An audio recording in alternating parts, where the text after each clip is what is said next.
नमस्ते, मैं हूं आचार्य प्रतिष्ठा। स्वागत है आपका जी न्यूज़ की इस विशेष प्रस्तुति योग नमस्कार में। प्रतिदिन हम आपके लिए आपके घर पर लेकर के आते हैं योग की बड़ी सुगम सी क्रियाएं। भारत योग, वो योग जो भारत ने पूरे विश्व को दिया, पूरा विश्व बाहें फैला करके इसे अपना रहा है। तो आप भारत के लोग इससे वंचित कैसे रह सकते हैं? भारत योग का नियमित अभ्यास हमें तन मन सामाजिक यानी सिर्फ फिजिकल और मेंटल ही नहीं, physical mental social emotional intellectual and spiritual level पर स्वस्थ रखता है, एनलाइटन करता है। मौसम बदल रहा है और बदलते मौसम में ख़ास तौर पर हम देखते हैं कि बुखार बहुत जल्दी हो जाता है, क्योंकि ये बदलता हुआ मौसम हमारी इम्यूनिटी जिनकी भी वीक इम्यूनिटी है उनको भी असर करता है, और जनरली भी कभी ठंडा कभी गर्म, ये सब में बुखार हो जाना बहुत आम है। लेकिन अगर आप नियमित रूप से योगाभ्यास करते हैं, यौगिक जीवन शैली जीते हैं, यौगिक आहार लेते हैं, तो आप इस बदलते मौसम से होने वाले बुखार को गुड बाय कह सकते हैं और स्वस्थ रह सकते हैं। क्या करेंगे इस बदलते मौसम से होने वाले बुखार के लिए, ये तो मैं आज आपको बताऊंगी ही, लेकिन उससे पहले आज का योग विचार। ध्यान रखें कि आप परमात्मा की सबसे प्यारी कृति हैं। ध्यान रखें कि आपके अंदर असीम ऊर्जा है। ध्यान रखें कि आप जैसा अनोखा और अनूठा और कोई नहीं है, क्योंकि परमात्मा ने हर किसी को डिफरेंट बनाया है। अपने आप को पहचाने, अपनी ऊर्जा को पहचाने, ये ध्यान रहे कि आप सबसे डिफरेंट हैं, इसलिए आप भीड़ का हिस्सा बिल्कुल भी नहीं है। आइए जानते हैं कि क्या कर सकते हैं जब आप इस बदलते मौसम में बुखार से परेशान हो जाएं या बुखार ना हो। दोनों ही स्थिति में हमारे लिए रामबाण का कार्य करता है नाड़ी शोधन प्राणायाम। कैसे करते हैं नाड़ी शोधन प्राणायाम, इसे अच्छे से समझिए, अच्छे से देखिए और नियमित रूप से इसका अभ्यास कीजिए। आप क्रॉस लेग्ड पोजीशन में बैठेंगे, देखेंगे कि कौन सा स्वर ज़्यादा एक्टिव है। हमारा इस वक्त बायां स्वर ज़्यादा एक्टिव है, तो हम बाएं से शुरू करेंगे।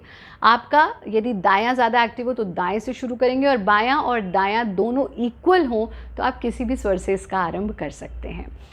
ज्ञान मुद्रा में बैठेंगे और दाएं हाथ के अंगूठे से दाएं स्वर को बंद करेंगे, बाएं से सांस लेते जाएंगे।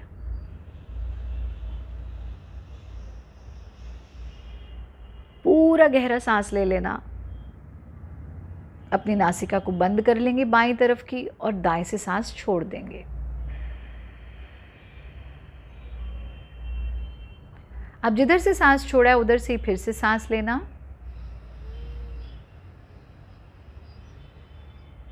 बाएं से सांस छोड़ देना।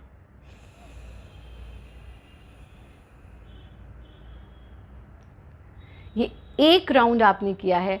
कम से कम 5 मिनट तक आप इसका अभ्यास करेंगे या फिर 10 राउंड्स इसके आप करेंगे। ये ध्यान रहे कि आपका सांस छोड़ने का समय सांस लेने के समय से दुगना होना चाहिए, double. Your time of acceleration should be double two the time of inhalation. Initial stage में आप सांस को रोकेंगे नहीं। ये ध्यान रखें कि नाड़ी शोधन प्राणायाम का जब भी अभ्यास करेंगे तो आपकी कमर सीधी होनी चाहिए और गर्दन और रीढ़ पूरी एक सीध में होनी चाहिए। यानी गर्दन को ऐसे आगे झुका करके या गर्दन को ऊपर करके कुछ लोग करते हैं, या कमर को झुका करके इसका अभ्यास नहीं करना है।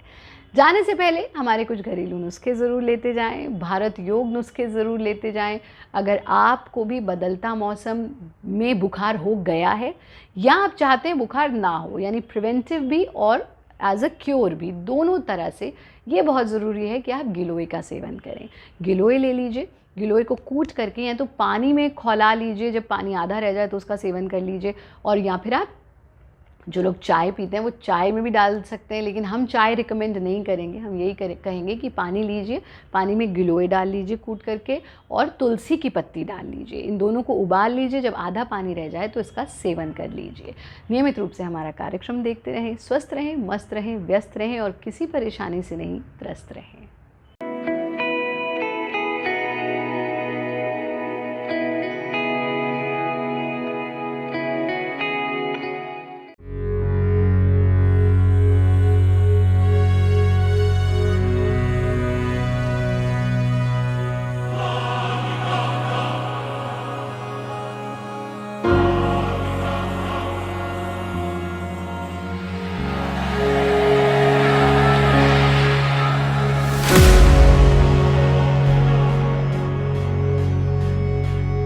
Good evening and welcome to Z News Bulletin.